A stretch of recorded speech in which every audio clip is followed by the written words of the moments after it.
Ia, ia ma whaataia le alofa malenga leo le tua i le nei fiafi.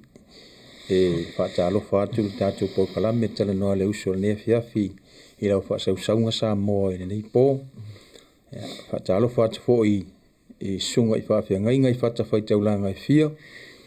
Ia o lo whaafale le malum whaapatu ia o no le fina ngalo le tua i so se tu e whao le nei langi. Ia. Whaata alofa tātou pau kalame si a tātou Ekalesia ti LCC le nei fiafi sunga i toi ina ti a kono. Ia me se fo le lo le Ekalesia i ona tulanga whaalupe. Ia. Alofa atu i lau sunga Rev. No se fua sunga. Ia, pisi pe nei aso. Ne, ele pisi a ki nga. Ele pisi a so a ki nga. Ki nga marulu. Le ki nga lo le lo fai me nga pia le fai. Ongo ngi ho yaso e ia pe wo fa soro a ko fu a wole ai se ma ko ngara ia mana tu fo yo lo ia pe tatu sui mo e lunga ole o le tatu po kala me le po mal nei ba yaso ia ona ole le i tau no i fonua le fainga malanga po sunga pa pia ngainga ia ai manatu revel nefia fi ole ata Talanoa lo Talanoa ai ole ata te i tono le Ekalesia ia o le lotu fo Talanoa le mta upule ta ole church growth ia po le tupu ia male atina ina ole lotu ole pisili revel nefia fi ole a se tala ale tusi pa ia e whaata tau i lea mata upo. Church growth. Ia, taimam siri la sunga to ina. Te iloa ole stasini o vaenga tā ua ilo tātou ola auna i le tuas. Me se lava i le li ole Ekalesia. Whenga i tātou matangata lolotu, whenga tātou matangata kerisiano. Ia ile tupula o le lotu ia e faisi au Talanoa tu ai kele mau manatu lo fimero ma va ase ka tai chest ma wa ia e wila ile falling of ile o matua i fa pitoa mai se o ngal tu spa ile vaenga le a pe ia se chapter po se kusiva o mai fa piko se le songa ma se o ngai fa tau ile church growth pe ta yo lo fa pena na manino ia le tapula pe ona sa no ilo tatu li ia elenga ile fa ta si sa no ilo tatu oli ile mele a fa ta inga pe o mata yo nga sfuluono po sfulma le valu amen o le tat o e siringel tu langa le ile growth o le lotu fa mai ia tuspa ia o te fai ia tu ne ia o ia te oe o sa no anga ia Yesu Kristo ke me la fsili ai po ai kali me la vanga le ama afsili o la so kali me pe ke lo kali le fa mai lo sa no anga Yesu o Peteru oe o te atia e fo ila o Ekalesia i lunga o le nei papa e le mawhai e fo i whaitito o se eoli o na manu malo iai. There are a couple of things. Iai ngi mea piksilona tā ua kifimana e vama ai e tā ua male tā porkalame le nei e fiafi i. O le mea mua le ali i le whai upu lea. O le le Ekalesia pe on sili o le tupu le Ekalesia po la se tala tuspa ia i le mea i le fai upu le fa me ia i sa no Yesu o te fai atu nei ia o ia te oe o Peteru oe fa me lo la ia le o te atia e fo i la o Ekalesia o le mea mua la ngā ali nga o le ali i po aia ngā le Ekalesia o aia ngā le Ekalesia o le speaker le tau tala i a o le speaker o Yesu Kristo pa mai la ia Yesu o te atia e fo i la o Ekalesia e se le mangingo o tala lea lo inga mea mua tātou te iloa e mo ila wakakolo tau whapenga tātou kasi but ile hao te lenga the universal church le lotu mai lava amatanga se ia o lava ke me ko fia mai Yesu o le owner lea, po o le pule lea, po o le founder lea, po o le builder lea, o le lotu o ai. O Iesu, fe mai, o te atia e foi, not lau, o lau, lau Ekalesia, I lunga o le nei papa, o le upu ngā piko sili o ngā mangingo ai ngā, ile ngana whaapirtania a Sione. Whaatasi male ngana tātou. Kusa, ele whaitau tua I whamakala Iesu, my church. But ele ngana na tusi pa I a pēwha pe e kango translate word by word. It's going to be something like this for my church or my church. However they e iai lava le tā ngā. Pēla o I le mero ki kiro koe I le ngana kusia pa I a upunga iai o le mu 10 Ekalesian. O le winga kala, e anga ta ue au mea ia o ngai tā ua le mero efsili. O le whai mai Iesu o lau Ekalesia. It simply means, it also means, it's not your church or their church or anyone's church. So the true church is Jesus' church. Paula vale o kusa le winga kala pe a iai le upule a le da po le different article pe o ngai Lord Britannia. E ali lo inga lo inga e avoid ai I applications po further ownership o le mele talanoa inga, o le lotu, o le tupula le loku, a peon whako, o le mea mua lawe kaunga manino I tātou I, o le ona o le lotu. O ai le ona le loku, o Iesu. Lala whai mai Iesu, o le loku le e akia e ngai ia, o le loku ha, o le loku Iesu. Mai Iesu o te atia e fwoi lau Ekalesia. Ia, o le mea mua ngai ali ngā, o le anale Ekalesia, o Iesu. Mea ronga lua, o langa mea lai whai I le lotu. O langa mea lai whai le lotu. O lai ati ai. O ngā la o le whasa moa mai, o te ati ai. It's talking about, it could be past, or present, or future.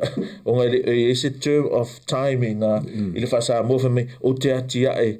Fo ila Ekalesia al fa Britannia the kusa malanga kusia pa ia mai I will build. So it's talking about the future.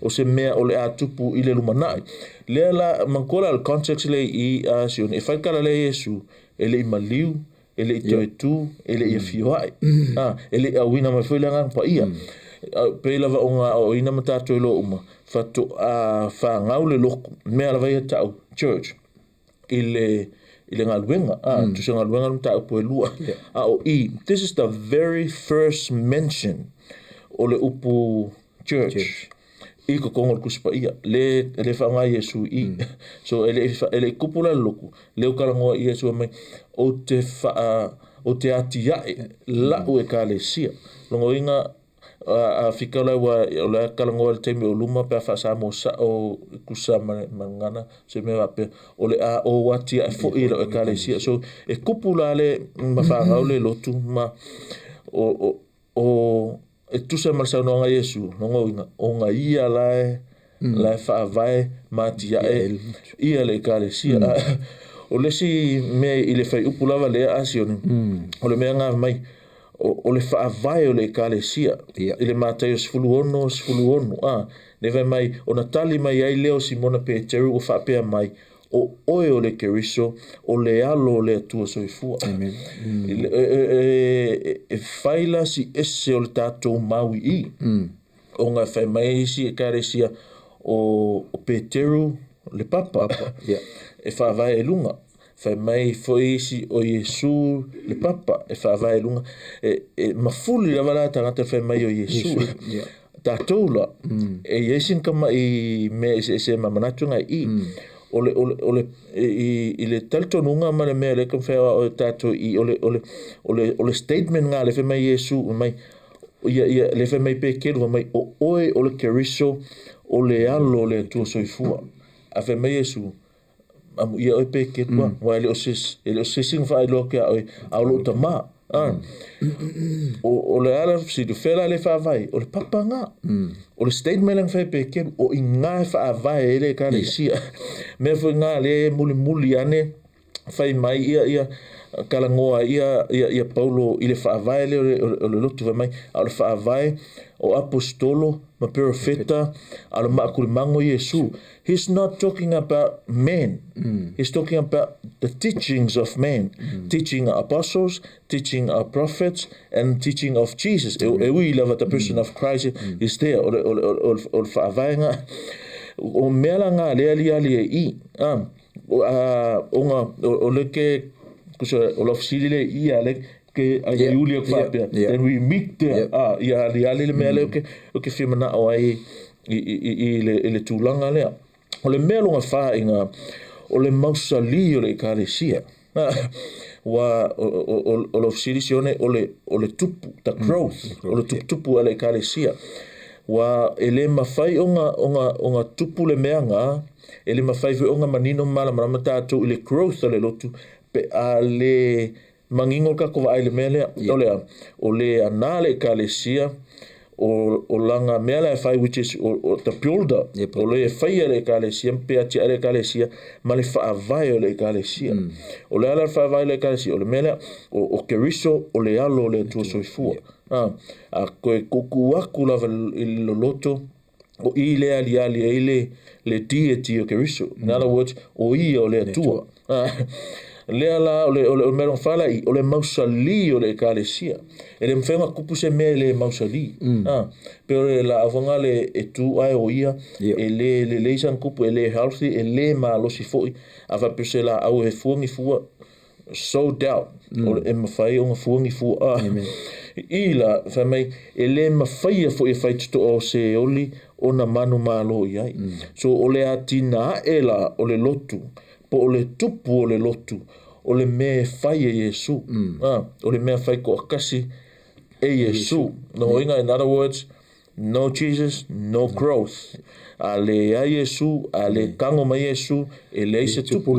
Yes. So it could be said, sometimes o le tupu le lotu, we can say has nothing to do with numbers.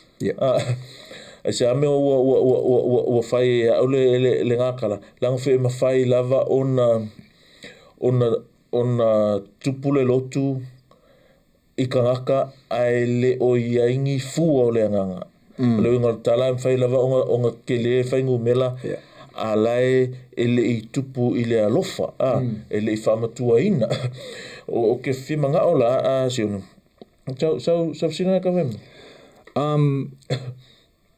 Nei. Masalo e umaulo le sia para. E tu sala man menga uta uanga ngei lava Sione. Ile foundation ne o le lotu. Ile Efeso nga e lua fa polos fulu le ve mai polo. O lo wa tina e lunga o le whaavai. So in terms of building, o le growth o le loku means la build. In terms o le plant, po se tuto, po se la au, e grow. E tupu whapenga o peo o whanganga upula tau whai atua i. Whamailo la ia, o loo wā tina e ilunga o le whaavai, o le whaavai, lea o le au apostolo, a toa ma le au profeta, o le maatuli manu o Yesu Keriso lava lea. Whamailo la ia lea, ua whaatatawina ia te ia le whale a toa. Le upula lea a ka ua, whamai, o loo aluai. The word is growth. It's growing. O le upunga o loo iai i le taimi nei, i pe a pe whai le krama. So o taimi nei, o le mea moni ntupu, o le mea moni kupu. He's growing. O la fu, e o mai lava ke mingei au tā Talanoa, that's what is happening to the church. It's growing. O la tupu le Ekalesia. Mero la ia. Ua whatstawina ia te ia le whale a toa o loo alua e ina ia whaima malu pa ia i le li. Lan mele karangoi polo i. O le Ekalesia. O whamelo la e whaupelua lua o outou fo i wati na e whaatasi outou ia te ia e le nganga e whaima fi o anga o le tua. Mai gara Yesu, I will build my church. Mai polo i, e atina e foi outou ia te ia, e le anganga. And that's how Jesus built his church now. Olea, i le anganga. Le ngata le nga a ona tangata. Ia ka ko o e fai la unga ma fai fe auma talanoa le upu ale tua. So ole lotu la i e whaavai o unga apostolo ma profeta o le maatuli manu o Yesu Keriso. Amen. O ngā whaavai ai ia le lotu. O le whaavai le mea langa rewe mai Yesu o te whaavai fwoi, o le au whaavai fwoi, o le a oa tia e fwoi la o Ekalesia i lungo le nei papa. O le al papa whamai ia Yesu i le kau ki ngonga ngā pe ke runga whai. O le alo le atua soifua, o Yesu Keriso, o le alo le atua soifua.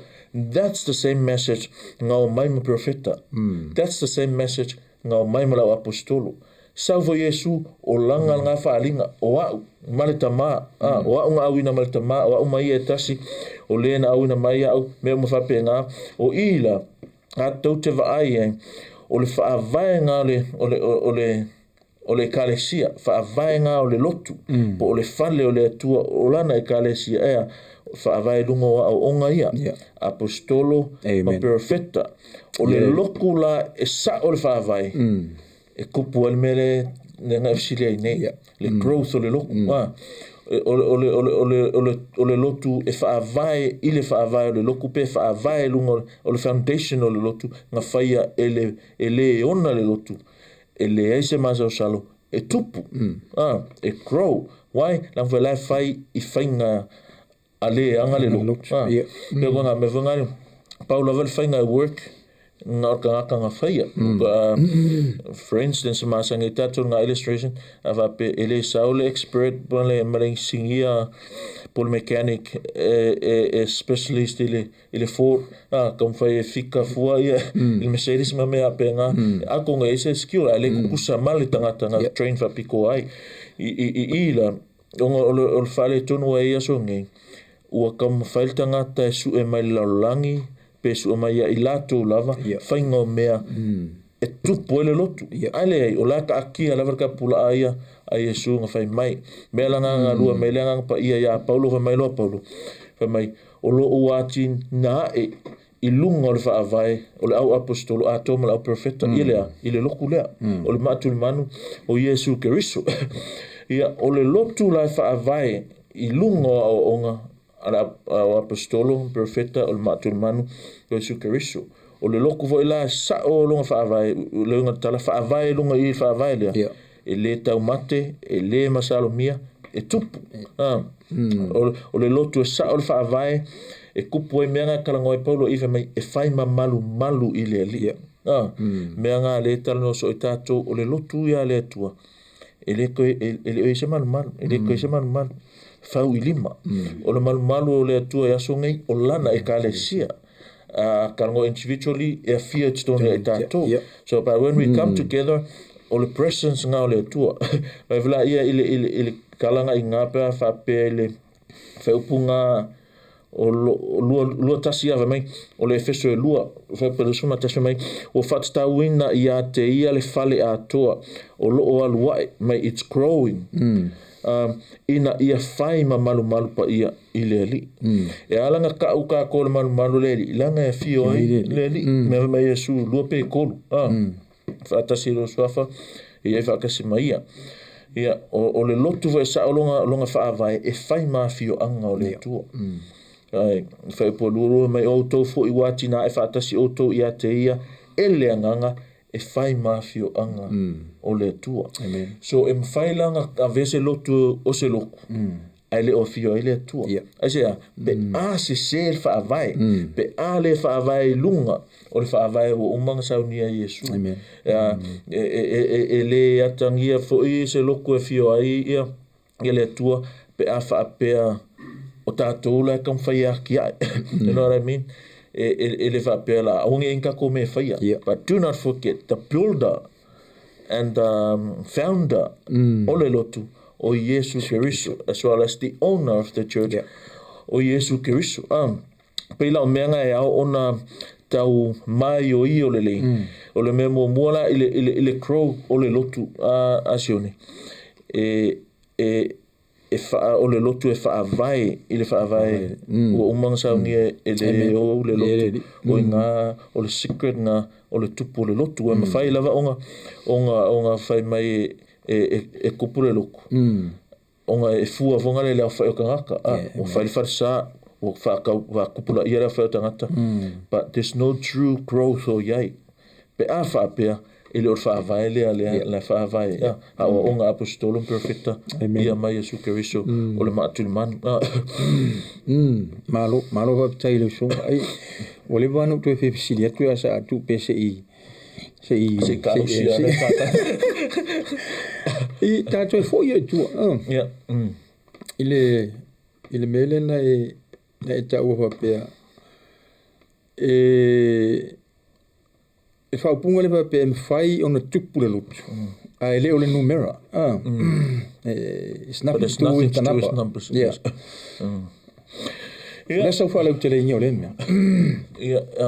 that's possible ele fa pe impossible nga me that's possible ele fa pe eleanga ia le tupu o le Ekalesia i ngumela ale winga o kala o le growth o le upu tupu le ipo le crow e faisi winga lasi e fai keke wita tolo na whaonga inga a wai pei onga efsilia e iei le growth po le tupu ele fua se fua numera ele winga o kala ele fua le whai o tangata le ngā tupu I mean, in terms of what grow i le iloa, tupu le iloa, tupu le whapaiaina, tupu le amiotonu, tupu le alofa ma le usita i le atua, tupu le alofa i a fionga le atua, tupu le ana ma le matau i le atua. E mawhaila wala o ngā whape ngā le lotu. E mawhaila wala o ngā whape ua le ngā fast fulu mai ai, le fia kausa ngā la fast fulu but they are growing with their spiritual life. Ele fa pela la excuse nga le tupu le loku. Am faila va on tupu fa pena le lotu. Ele o suia le numera. Wa am faila va on kupu la wa am faila va pe o kupu la wale loku. Ma fa kile inga ka le va yaso popo le lima le va yaso va popo sfulu le uma e o fia se la o po afe e tangata. Am faila va nga kupu menga. Ala pipili la sa ngata le wole ise crow fa le nganga le crow le nganga le crow ile knowledge le crow ile fa pa yaina ia o nisi foi temi wole tupu mea lava le ngaka le crow fa le nganga ia wole crow fo ile ngumela so ele fa pela o fa pe ele anga se lotu e ko kele yes what sometimes me siringang mangi ai mangi ko kele grow numbers a grow fo ile fa le nganga o isi ke me pe grow numbers e mala filafia ko ma Malesi o langa la fa kamalanga na fai o te mana tua le tala ho le si fo i lotu i New Zealand me ko sa o tala tangata le vai mai more people more money ia o tale ro la po fel mele ka kia nga ele mele po le kupe po kangaka pa ko nga me va pe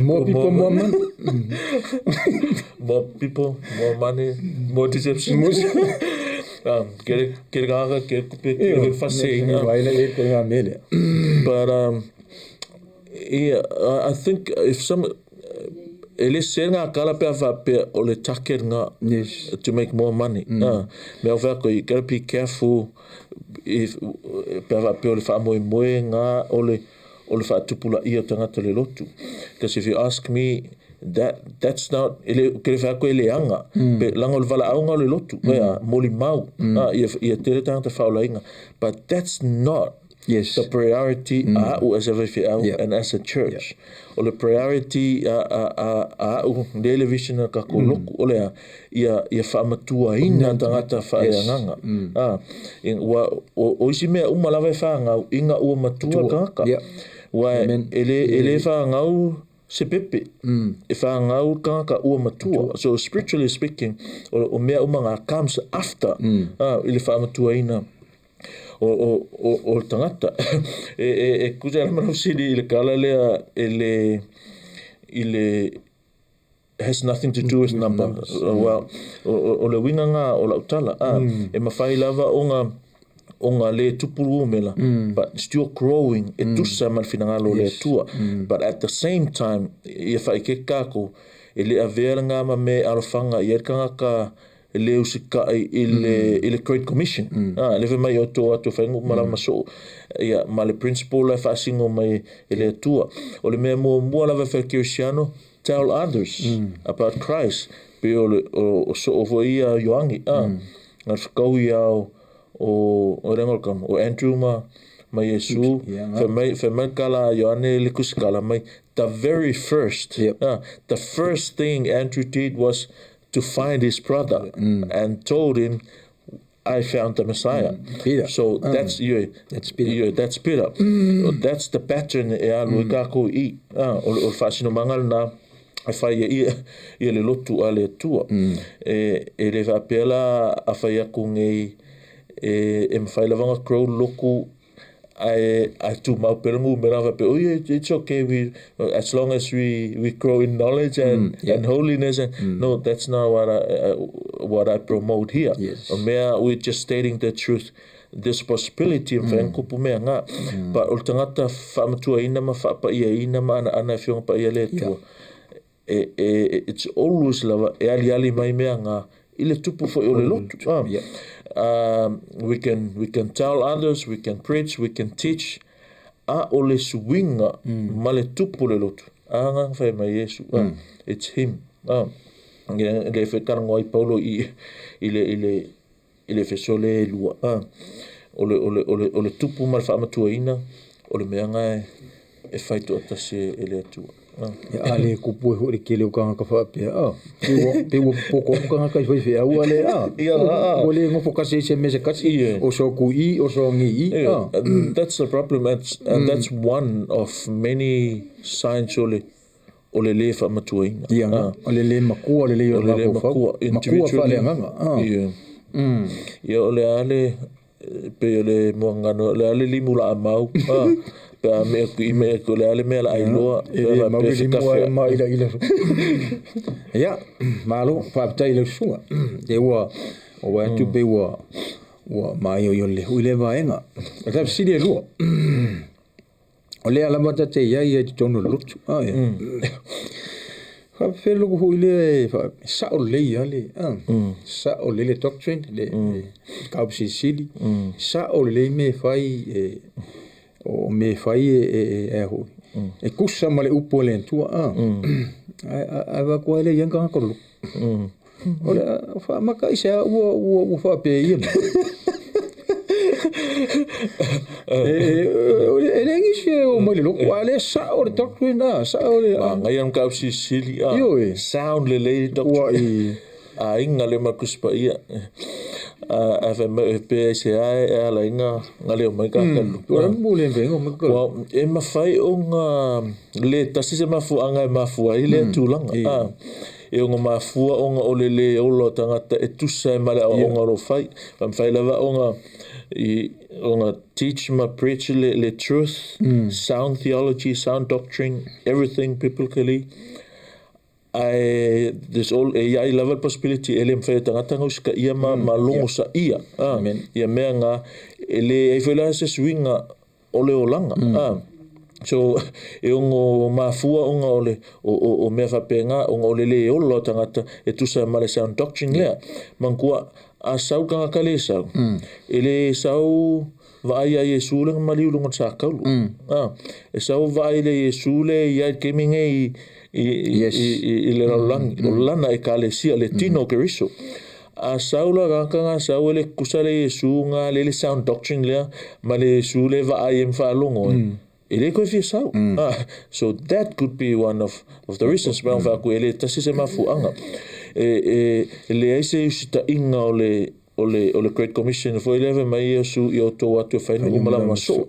Longo winga o le si ngā factor ele mea lea o lea ua le aise uska inga longo winga ua le aise o langa tālai le aise o langa moli mau atu le aise whailo atu o le whaaotanga o peon vatu o le si lea mea le o mga whakawhai le kerisiano ole o langa tala ele o se mea nga ko inga po fai fe au pe nga o ngi kai ko ro o fai fe au ole mea nga ave so se kerisiano ia i tato lava ole si vai lea mea aunga ona mana tunatu i tato ole lotu a Yesu ma karuai onga loko Yesu al mele e lofa vo Yesu ilana lotu e lofa Yesu ilana loko ole mata fai yo ila ale lotu a Yesu le lofa Yesu ole fai ole mele ole ta la ima moli mau ka la ia Yesu pe onga ta ua se temi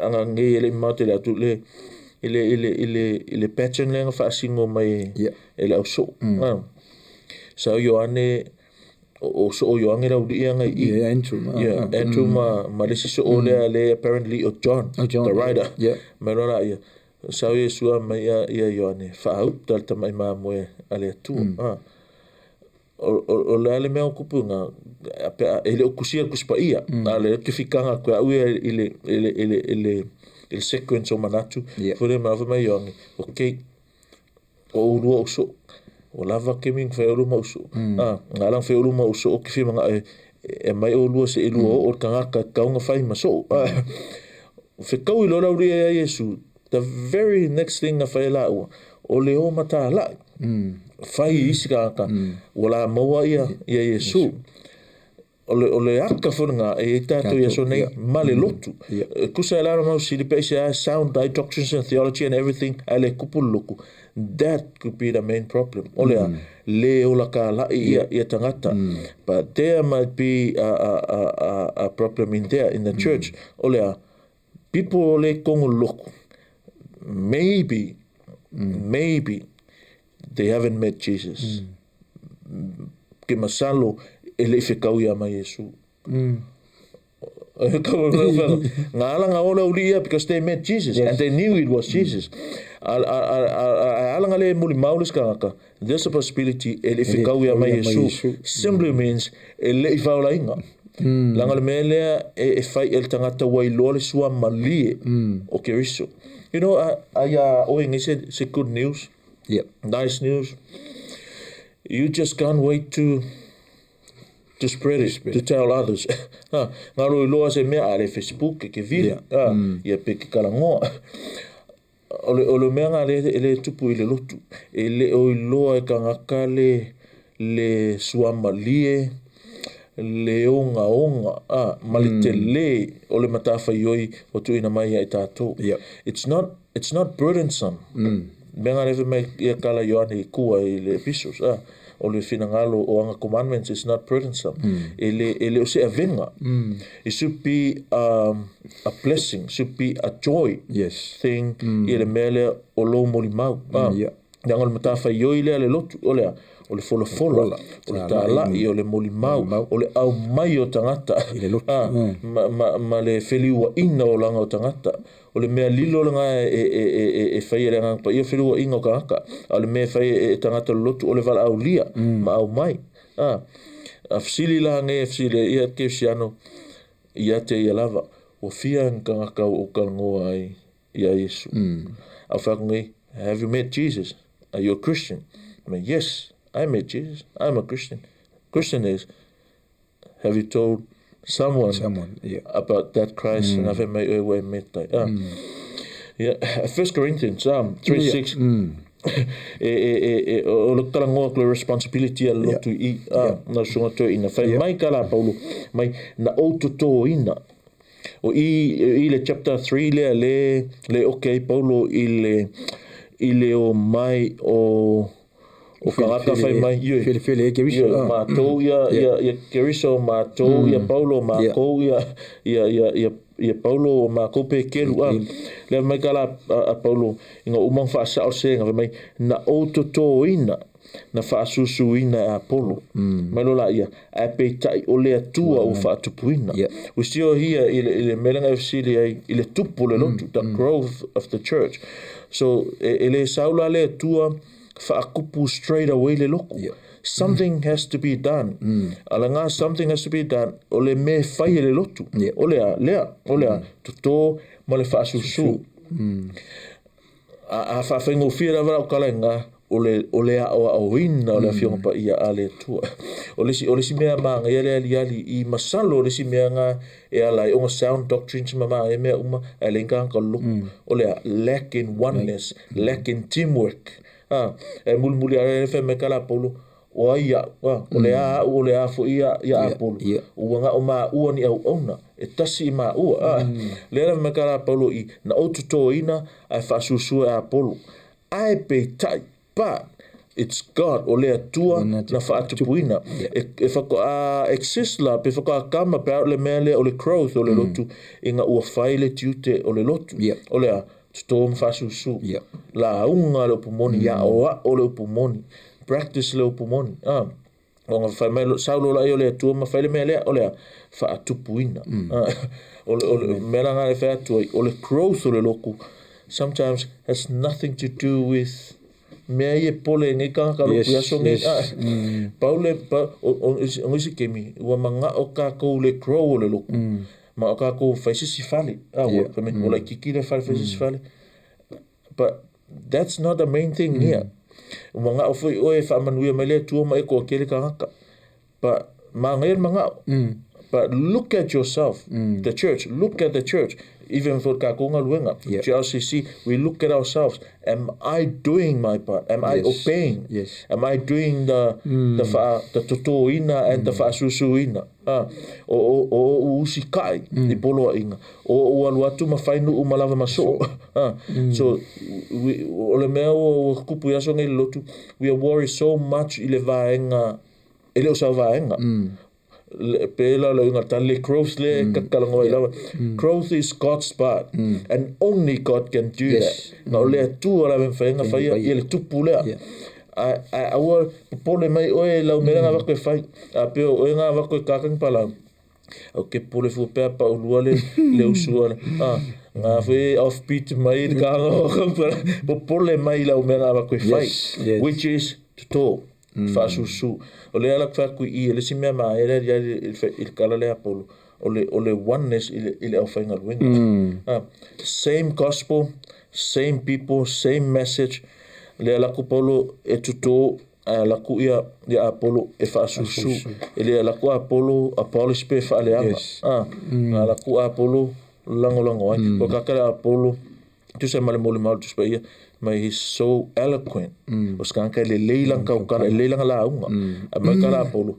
O ke le la tu ate uto ma le le upu. E me ane o ta mama ina le sa vali o le sa tau ke riso. So e ui lava lai nga broken le English ko ingo polo. But he had his part. He planted it. La ku ia la kamare le leilang la unga. La ku fasusu. So in terms of pe fa fengo physical teamwork. Teamwork. Or what's lacking you for fearless kangaka. What's lacking this kangaka nga ia te oe e fa penga nga fa palengi ile mea lava lea. Fa melo la fa upe fitu ile 1 Corinthians 3 lava nga fa mai ole nei ole toto fa mai ele ole toto ele ole fa susu. Ai pe tai o le atua o le na te whatupuina. Koe sa wala ia ngā pe tai ngai ngā pe on salwhai upu e ono whamai. Ai pe tai o le atua o le na te whatupuina. Whai al whasusu ngai ia, whai lawal tuto inga ia. Don't worry about that growing. God will do that. Ko ule mea ngā o le atua ngā ke whainga whai I le atua ngā ke whaia. Mai lola e whai upu e walu. A o le tuto foi, ma le whasusu. Listen to this. E tasi la vai la ua. What the pastor do, the koinga should do. What one pastor do, the church should do. The deacon should do. The fathers, the mothers, the youth in the church should do the same thing. A o le tuto fo I ma le fasusu e tasi lava I la ua. Oneness, teamwork. Ile ngā luenga mai lora ia a ta iktasi malona lava tau I e maua e tusa malana lava ngā luenga. So don't worry about your reward. God already prepared your reward. Don't worry about the growth. Only God can do the growth. So e mo mia le tasi la whai ngā luenga O le tupu le lotu. O le mea ngā le tua. Ngā o le tua e whaia le mea ngā.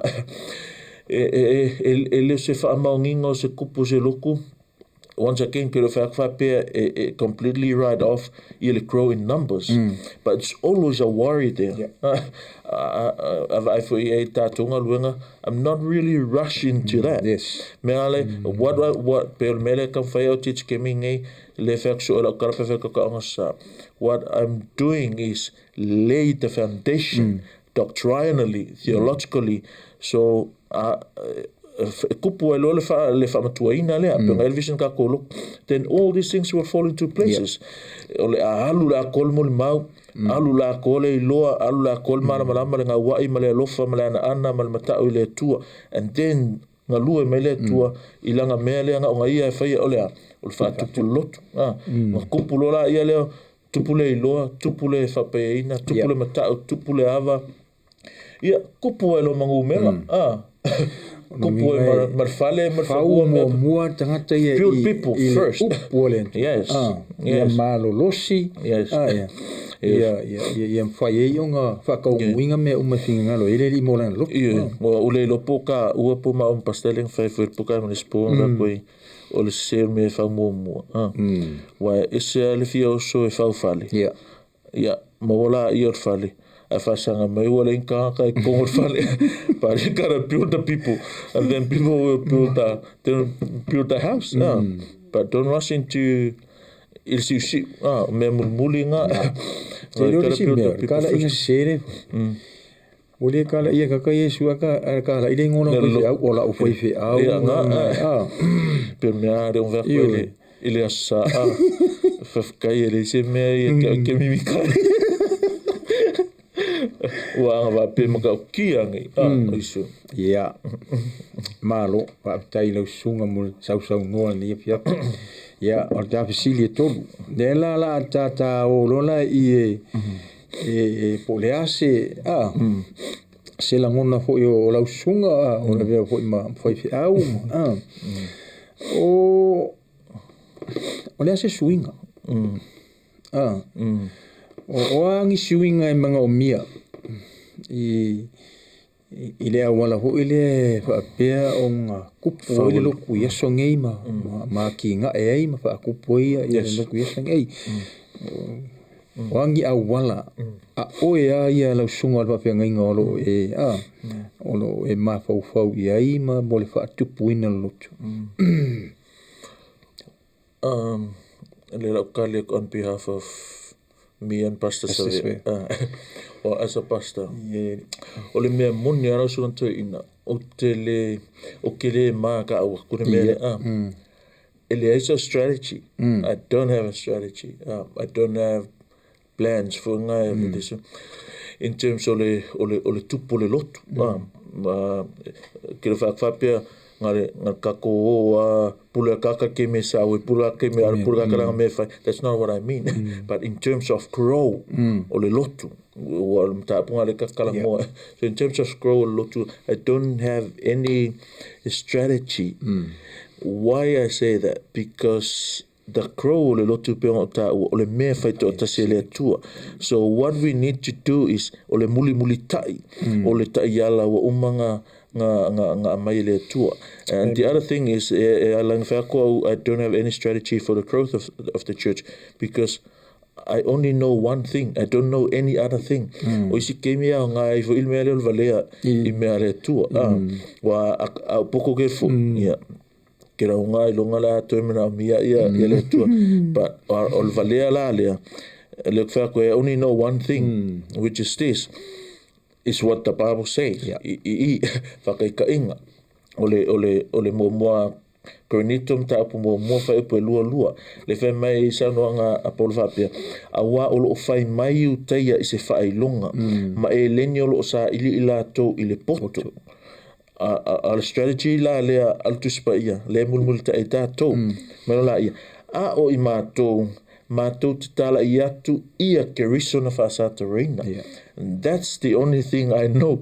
O le la unga, o le tā lai, o le proclaim, preach, teach Christ. In other words, launga lava kuspa ia launga lava tala le ia langa e mawhai o ngā puka le loku isi keimi o ngā ole whaiwhi au mwhai ngā puka loku isi keimi o ngā kauke a inga whai ngā puka mai kāka loku a whapea ole vaenga le atunu o te nofo ai e fia ka ngā karisoka then we come okay I find an idea the strategy this is how we can have a soccer tournament those people come then we preach the gospel to them kere whakawhapea necessarily leanga but ia ele ke me sao ka ngal soka sa wai ele Ekalesia sao la unga ele Ekalesia sao se loku pa wanga le mele yai ngal sao e faali lang kalengi I ma ko yalu le se olanga suia we're talking about strategies here so we don't know those things and we don't do those things pelo lo tala ma sanga fai aku ang fa pe ngai ole takira ka ko ia grow le loku ngumela apengewa wale ofika kfatsa why because I know a lot of things heaps of things we can do to bring people here but that's not the priority here ngai me ange wo kokele anga o gangsters me ele ese avale ese minga o famo mo lotu ia vi ia le tua ele ko ese vi ia nga le tua ko mawanga so le mera o fa ko ele mele that's the only thing we know mega ese manga yo kalale apolo kifi manga fa mafarkala me o imato but we ole mele wa mana wa tupu ngai yasongi we cater to what people ask yes o fa ngule kala polo fa mai o fai mai u te se fai longa ma elenyo lo sa ili la to le poto ala ko polo ele avakua le mele manga o mai u ka ele avakua mele manga o ia elengi I avakule met ta una avele lotu this is what the church have what Keriso na fa sa terrena amen e la kula le mea ngafe mai o le mea e tau sua iai u taia ma le valea i le eleni a se ame kau sua iai u kaia ma valea eleni langa fele o mea ngā lai manga o mai iai so that's why this is one of the sign of the true church pea fa pea God allowed to take me ka karangora ia po a quality a wafo o linga o le ale pa o an me ka o le lotu healthy spiritually o menga le tupu I so the church cater for what people ask what people looking for instead of presenting what God gave them which is the gospel so o le ala menga mga o eli Efeso ile lu o mele le ke mga o ai me vole ke lo finangalo le so sa vema to ina male tato Ekalesia asili lava o le tua o le a o imato o mato tala yatu keriso na fasa terrena we're not going to give them what they ask for because what they ask might be wrong ave ele me ale le mana o ele tu e anga le lotu fa mai foi Paulo lo natali o Timoteo 2 Timothy 4:2 fa mai ia e tala yatu le upu ia e fa malosi ona so e taunga le muai mau na so e le taunga le muai amen ai fa ia e fa tonu watu ia e o yatu ia e a poa yatu male ono sai uma a toa male o watu that's what we're trying to do ola preach the word in season and out of season reprove rebuke train menga ale lotu e fai ia maranga luenga la nga lua na sunga to ina fa po fa lua I love this fa mai lola ia le mai lola ia o tala aluka I fa mai o tu mau pe ila to o ila to the church fa mai o tu mau pe ila to ile mata upola o apostolo o le kalanga o le upunga tu mau it means devote longo winga the commitment is there the willing is there the enthusiasm is there the desire is there their heart is there for me what tu mau pe ila to ile mata upola o apostolo Ele o ku mau traditional ngu, ele o ku mau traditional le loku, lo tu mau I mata upula o apostolo, male mafuta faatasi, male tofinga la reto, matalo talonga. Ala mea ke fia, ifa mai, ole tu mau mata upula o apostolo. What that mean is, they stay on the foundation. Ala ku mau lunga, ole whaavai. So wa whamaisi, ase mea, ala mea ka o ngā apostolo ngā. Ale ka o perfecta mai e sūle. E ala ka o ngā apostolo I, because that's what the apostle taught. Langa mea whamai, o mata upu apostolo. Ala ka upula apostolo. O mata upu nao mai perfecta, ma le mata upu ngā sau mai Yesu. Mga upula ngā, ole whaavai ngā. Amen. So, e whaamaoni lo le lotu I mea nei. Ole mea le e o iai. Ole a, tupu le lotu. E whamaongi lot ku mau ka kot whaavai lea, it's inevitable le growth o le lotu. E le mwhainga aro fiat kupo lo, whaupo e whawhitu sione ia uma koe loa ngea fia. Whamai, ua whao popoina I le Ekalesia. Ia ka ngaka. But I want people to hear this. Wa ingai whao popoina nga whamai, ua whao popoina I le Ekalesia, mai ele li. Iaso fai so o e ua whaolaina. You cannot save anyone. You cannot change anyone. You cannot give a cross to anyone. But you have something to do. Ngā wakwe whai. Olea, alea, moli mau, la unga, tu mau. I mea ia o ngara apostolo, whamero la ia, ua whao popoina I le Ekalesia lea li. Iaso fai so o e ua whaolaina. Amen. So do our part, and then a growth will come. E whai tātou mea ngā mai e whai. Ia o tanga o mai leo e tua e whao popo I le Ekalesia. So definitive ngā whamai, ua whao popoina I le Ekalesia. E lea li, iaso fai so o e ua whaolaina. Whai e lea li.